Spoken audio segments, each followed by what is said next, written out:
l'Éternel des armées, voilà le roi de gloire. Que Dieu bénisse la lecture de sa parole.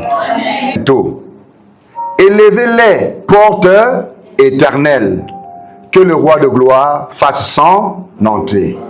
Est-ce qu'on peut parler à une porte? Voyez? Donc il ne s'agit pas de portes naturelles. Les portes, ce sont des esprits.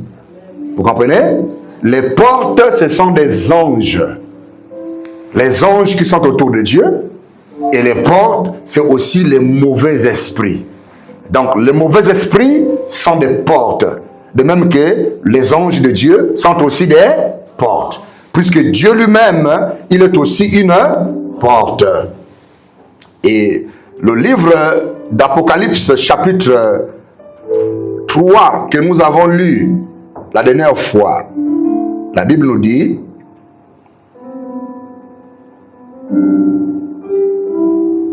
à partir du verset 8,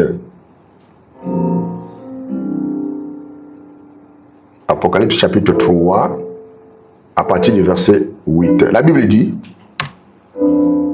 je connais tes œuvres, voici, parce que tu as peu de puissance et que tu as gardé ma parole et que tu n'as pas renié mon nom.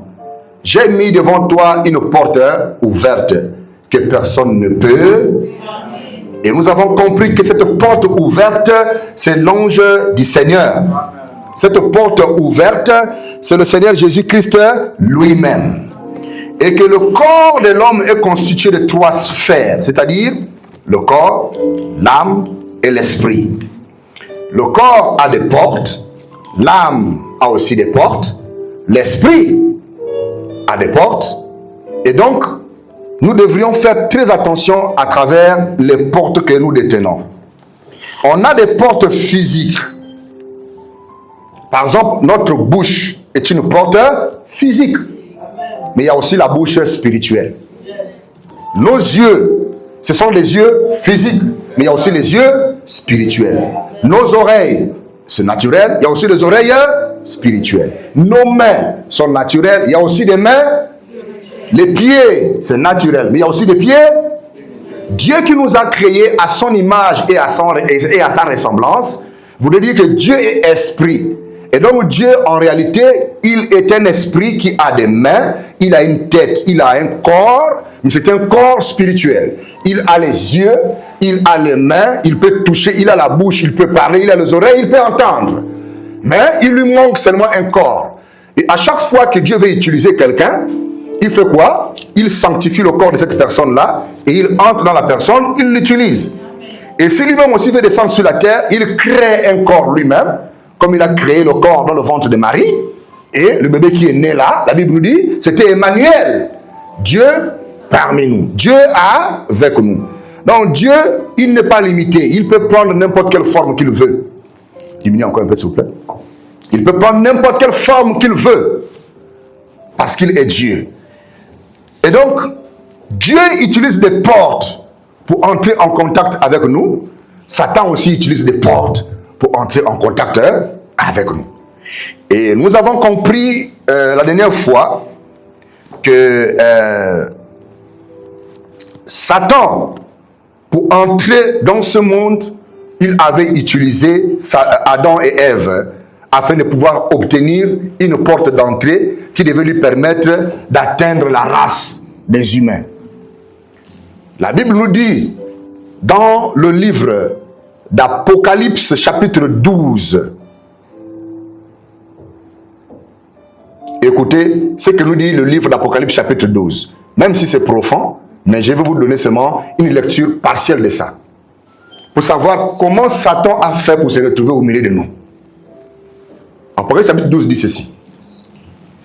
Un grand signe parut dans le ciel.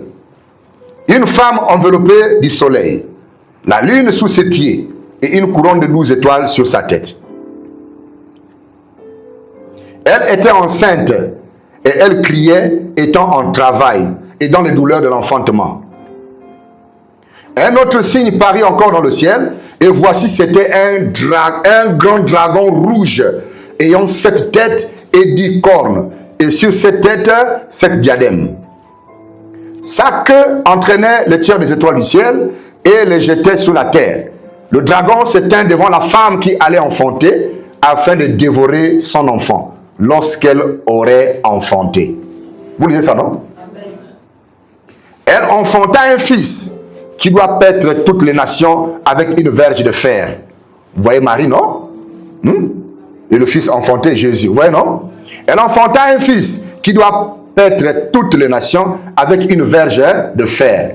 Et son enfant fut enlevé au ciel vers Dieu et vers son trône. C'est quand Hérode voulait tuer le bébé Jésus et on a fait fuir l'enfant vers l'Égypte. Et la femme s'enfuit dans le désert où elle avait un lieu préparé par Dieu afin qu'elle y fût nourrie pendant 1260 jours. Et il y eut une guerre dans le ciel. Écoutez maintenant. Il y eut une guerre dans le ciel. Michael et ses anges combattirent contre le dragon. Et le dragon et ses anges combattirent. Mais ils ne furent pas les plus forts. Et leur place ne fut plus trouvée dans le ciel. Et il fut précipité, le grand dragon, le serpent ancien, appelez-le. La Bible dit dans Genèse chapitre 3 que le serpent dit à Ève, Dieu a-t-il déjà dit? Donc le serpent là c'était qui? Vous comprenez ici, non? Le serpent ancien appelé le diable donc le serpent qui disait à Ève dans le jardin d'Éden, Dieu a-t-il déjà, vous a seulement dit de ne pas manger la pomme, de ne pas manger tel fruit, donc ce n'était pas un serpent normal, c'était qui? Le diable, Satan. Vous comprenez? C'est lui qui séduit toute la terre. Il fut précipité sur la terre et ses anges furent précipités avec lui. Et j'entendis dans le ciel une voix forte qui disait, maintenant le salut est arrivé et la puissance et le règne de Dieu, de notre Dieu, et l'autorité de son Christ, car il a été précipité, l'accusateur de nos frères. C'est lui qui les accusait devant notre Dieu nuit et c'est lui qui t'accuse nuit et jour devant. C'est lui qui envoie l'esprit de mensonge. Et quand tu mens, c'est lui qui court devant Dieu. Tu as vu? Il faut le tuer. Tu as dit que celui qui doit mentir doit mourir. Vous voyez, non? C'est ce qu'il fait. Et c'est nuit et jour qu'il nous accuse devant Dieu. L'accusateur de nos frères. Ils l'ont vaincu à cause du sang de l'agneau et à cause de la parole de leur témoignage. Et ils n'ont pas aimé leur vie jusqu'à craindre la mort. C'est pourquoi réjouissez-vous, cieux, et vous qui habitez dans les cieux, malheur à la terre et à la mer, car le diable est descendu vers vous, animé d'une grande colère, sachant qu'il a peu de... Le diable est descendu vers vous sur la terre, animé d'une grande colère, parce qu'il a un peu... Il vivait au ciel avec Dieu. Pendant la guerre qui a eu lieu au ciel, on l'a précipité sur la... Alors il vient en colère avec ses anges. Ici dans ce combat-là, il y a des anges qui sont tombés dans l'eau.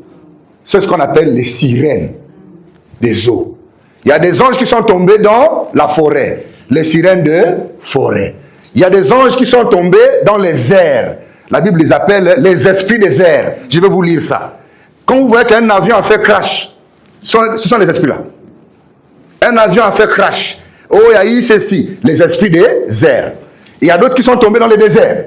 Il y a les sirènes des déserts, les esprits des déserts. Il y a des esprits qui tombent dans les villes. Vous voyez, non? Donc, lors de cette grande guerre qui s'est passée au ciel là, ils se sont précipités. Et la Bible dit, ils sont un tiers des étoiles du ciel. Vous comprenez? Donc, le nombre, ça dépasse des milliards, des milliards, des milliards des anges qui étaient du côté de Satan lors de ce combat au ciel, qui sont précipités non seulement sur la terre, d'autres sont restés dans les airs, d'autres sont tombés dans l'eau, d'autres sont tombés dans la forêt. Et ce sont ceux-là que nos aïeux, que nos grands-parents partent consulter maintenant le génie. Oh, le génie des eaux, il m'a parlé. Le génie des forêts, il m'a parlé. Le génie des airs. Vous voyez quelqu'un qui a la sorcellerie un peu avancée, il envoie le tonnerre même quand il n'y a pas la pluie. Il est en contact avec quoi? Il est en contact avec les esprits des airs. Quelques gouttes de pluie, allez, pah! Le tonnerre a tué quelqu'un. Parce qu'il a un génie des airs qui traite avec lui. Est-ce que vous comprenez? Ce sont ces démons-là. Et la Bible dit, ceux qui sont restés dans les airs, ils contrôlent les airs, le temps. Et ceux qui sont dans l'eau, ils contrôlent les eaux. Tous ceux qui meurent par noyade, les bateaux chavirés, ce sont eux qui sont responsables de ça. Je vais vous lire les versets bibliques là. Les noms de ces serpents qui sont dans les eaux, comment on les appelle? La Bible a tout dit. C'est pourquoi beaucoup de gens attaquent la Bible, pour ça que toutes les vérités sont dans la Bible. Vous voyez? D'autres sont tombés dans les forêts. Alors, ce sont eux maintenant que certaines personnes partent consulter. Et c'est maintenant eux qui les demandent maintenant des choses. Donne-moi ceci, donne-moi cela, et je ferai ceci pour là. Ce sont ces anges déchus qui sont descendus, ils sont en grand nombre. Et ceux qui sont dans la forêt ne peuvent pas venir dans la ville. Ils restent en forêt. Et alors d'autres ceux qui sont tombés maintenant dans les villes. Et quand ils sont tombés dans les villes, ils sont tombés sur des femmes. Ils sont tombés sur des hommes. Et ils les ont donné certains caractères. Ils les ont donné certains comportements. Tu as l'impression que... Mais l'enfant là n'était pas comme ça. Pourquoi l'enfant là parle comme ça? Il y a quelque chose qui est rentré dans l'enfant, pousse l'enfant dans certains comportements. Ce sont des portes. Ça là, je vais vous parler de ça. Vous allez comprendre beaucoup de choses. Et vous-même, vous pouvez lire déjà facilement que... celui-là que je connais, celui-là qui est rentré ici. Vous comprenez? C'est pourquoi vous comprenez, on dit...